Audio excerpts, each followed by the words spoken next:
একজন লিবিয়ান যুবক, নাম তার আমির, সৌদি আরব যাচ্ছিল হজ করার জন্য। যেইমাত্র সে এয়ারপোর্টে পৌঁছালো, তার নাম নিয়ে নিরাপত্তা সংক্রান্ত একটি সমস্যা দেখা দিল। নিরাপত্তা বাহিনীর লোকেরা তাকে বলল, একটু অপেক্ষা করো, আমরা চেষ্টা করছি সমস্যাটা সমাধান করতে। এই সময়ে অন্য সব হাজিরা তাদের প্রক্রিয়া শেষ করে প্লেনে উঠে পড়ল, আর প্লেনের দরজা বন্ধ হয়ে গেল।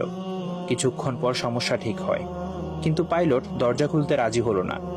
প্লেন চলতে শুরু করলো এবং আমেরকে ফেলে রেখে উঠে গেল। অফিসার তাকে সান্ত্বনা দিয়ে বলল, মন খারাপ করো না, হয়তো এটা তোমার কপালে ছিল না। কিন্তু আমেরের ছিল অটল বিশ্বাস। সে উত্তর দিল, আমার নিয়ত হজের, ইনশাআল্লাহ আমি হজে যাবই।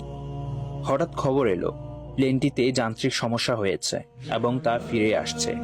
প্লেন ফিরে এলো, মেরামত করা হলো, কিন্তু তাও পাইলট আমেরের জন্য দরজা খুলতে রাজি হলো না।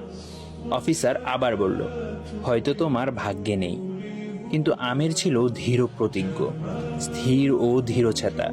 সে বলল, আমার নিয়ত হজের, ইনশাআল্লাহ আমি হজে যাবই। প্লেন আবার উড়ে গেল। কিছুক্ষণ পর আরেকটি খবর এলো, প্লেনে আবারও সমস্যা হয়েছে। এবার পাইলট নিজেই বললেন, আমি আর উড়ব না যতক্ষণ না আমের প্লেনে ওঠে। শেষ পর্যন্ত আমের প্লেনে উঠল। সৌদি এয়ারপোর্ট থেকে সে একটি ভিডিও করল। তার আনন্দ ছিল বর্ণনার বাইরে। আল কাহ্হার, এটি আল্লাহর সুন্দর নামসমূহের একটি। এর অর্থ, তিনি কারণগুলোকেও পরাস্ত করেন, আপনার জন্য সব নিয়ম ভেঙে দিতে পারেন, কেবল আপনাকে সন্তুষ্ট করার জন্য।